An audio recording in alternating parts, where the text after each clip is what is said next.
बिस्मिल्लाहिर्रहमानिर्रहीम। अस्सलाम वालेकुम। आज हम अपने खीरे के टनल्स की सफाई कर रहे हैं। इसकी सारी बेलें इस वक्त बाहर निकाली जा रही हैं और इसमें हम इंशाल्लाह भिंडी जो सी है वो काश करेंगे। तो अब ये सितंबर काश थी, 5 सितंबर को हमने इसको काश किया था और उसके बाद हमने ये आज 21 जनवरी को हम इसकी सफाई कर रहे हैं। अब एक तो ये था कि हम इसकी सफाई करवाते और टनल जो सा था उसको रिमूव कर देते, शॉपर हमारा ज़ाया हो जाता और 15 फरवरी को जाके हम अपनी भिंडी की काश कर लेते। लेकिन उसमें शॉपर जो हमने 40-50 हज़ार रुपये का लगाया हुआ उसका हमें कोई भी फ़ायदा ना होता। तो इसलिए हमने ये सोचा कि इस शॉपर को एक मकसद के लिए इस्तेमाल कर लिया जाए, भिंडी की जर्मिनेशन के लिए, क्योंकि भिंडी का सबसे बड़ा प्रॉब्लम उसकी जर्मिनेशन होती है, जिसकी वजह से मौसम खुलने के बाद उसको काश किया जाता है, तकरीबन 15 फरवरी के बाद, ताकि उसकी जर्मिनेशन ठीक से हो सके। तो अब ये जो टनल है, हम इसके अंदर अगर भिंडी काश करके और इसको मुकम्मल तौर पे बंद कर दें तो हम तकरीबन 1 महीना पहले जो सा है अपनी भिंडी को ना सिर्फ जर्मिनेट करवा लेंगे बल्कि उसकी फसल बहुत अगेती आ जाएगी, और अगेती भिंडी के रेट बहुत ज़्यादा होते हैं। अब ये तकरीबन 5-6 लड़के लगे हुए हैं और इन्होंने 4-5 घंटे के अंदर अंदर पूरे एकड़ की सफाई कर देनी है। और ये सारी की सारी हम ट्राली के अंदर लोड करेंगे और इसको कहीं भी फेंक आएंगे। इसको हम रूटावेट नहीं कर सकते, अपनी ज़मीन के अंदर मिक्स नहीं कर सकते, क्योंकि इसके अंदर जाल मौजूद है, जिसकी वजह से हमारी ज़मीन के अंदर प्लास्टिक की तादाद बढ़ जाएगी और वो फर्टाइल नहीं रहेगी। ये खीरा हमने एंटी इंसेक्ट के अंदर लगाया था और दोबारा अप्रैल के अंदर हमारा एंटी इंसेक्ट के अंदर खीरा लगाने का प्रोग्राम है। और इसी ज़मीन के अंदर अगर हम खीरे को दोबारा लगाएंगे तो उसमें बीमारियों के मसाइल आ सकते हैं और दूसरे बहुत सारी चीज़ें जो उनसी होती हैं ना, एक ही फसल को बार बार एक ही ज़मीन के अंदर लगाने से आपको मसाइल का सामना करना पड़ता है। तो इसलिए हम इसके अंदर अब भिंडी काश कर रहे हैं और इसको बिल्कुल साथ वाले एकड़ के अंदर इंशाल्लाह हम ये स्ट्रक्चर उखाड़ के अप्रैल के अंदर उधर ले जाएंगे। लेकिन तकरीबन फरवरी की 30 तारीख तक हम इस टनल को ऐसे ही रहने देंगे। उस वक्त तक भिंडी जो सी है उसकी जर्मिनेशन बहुत अच्छे तरीके से हो जाएगी।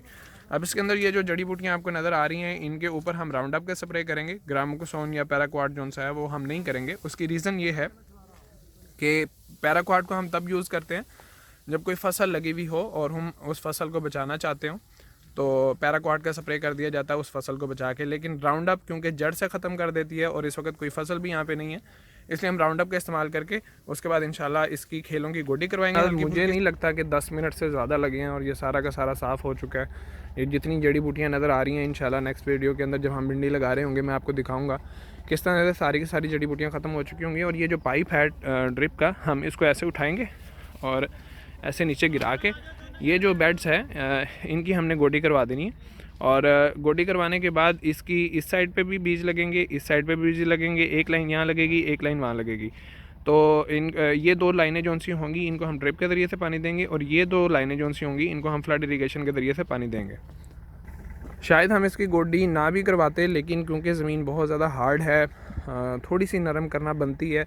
अगर आप पनीरी लगा रहे हों तो शायद गोडी ना करवानी पड़े, लेकिन अगर आप सीड लगा रहे हों तो वो हार्ड ज़मीन के अंदर उग नहीं पाता। जो चीज़ें जो नरमी जो उसको चाहिए होती है वो नहीं मिल पाती, तो गोडी करवाना इसकी ज़रूरी है। उसमें भी हमें कोई बहुत ज़्यादा कॉस्ट नहीं आएगी अगर हम उसको कंपेयर करते हैं ट्रैक्टर के ज़रिए से ज़मीन को तैयार करने के साथ। तो ट्रैक्टर में आपका ख़र्चा बहुत ज़्यादा आ जाता है, इस गोडी में उतना ख़र्चा नहीं आएगा।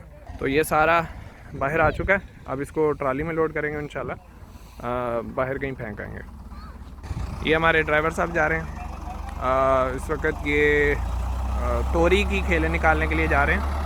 तोरी की पनीरी बिल्कुल तैयार है, उसको लो टनल के अंदर लगाया जाएगा और ये वो हल है जिसके ज़रिए से हम उसकी खेलें वगैरह इंशाल्लाह निकालेंगे। तो इसके ऊपर भी इंशाल्लाह अलग से वीडियो आएगी कि तोरी लो टनल के अंदर किस तरह से लगाई जाती है।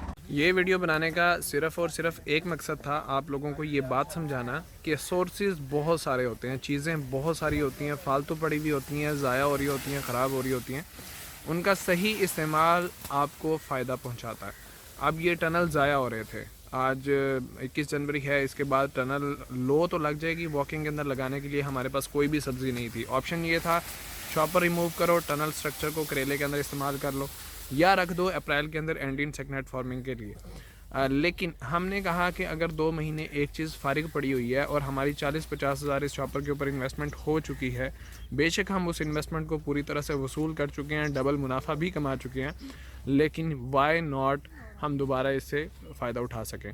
तो अब भिंडी लग रही है तो सीड जर्मिनेशन के लिए जो हीट हमें चाहिए थी वो ये हीट शॉपर हमें प्रोवाइड करेगा। तो जो आपके सोर्सेज हैं, छोटे हैं, बड़े हैं, जैसे भी हैं, आप ये सोचें कि आपने उनको किस तरह से इस्तेमाल करना है, किस तरह से उनसे ज़्यादा फ़ायदा उठाना है। उम्मीद है आप लोगों को वीडियो पसंद आई होगी। अगर पसंद आई है तो लाइक ज़रूर कीजिएगा, शेयर कीजिएगा। मेरे चैनल IR फार्म को ज़रूर सब्सक्राइब कीजिएगा। मज़हर अली को इजाज़त दीजिए। अल्लाह हाफ़िज़।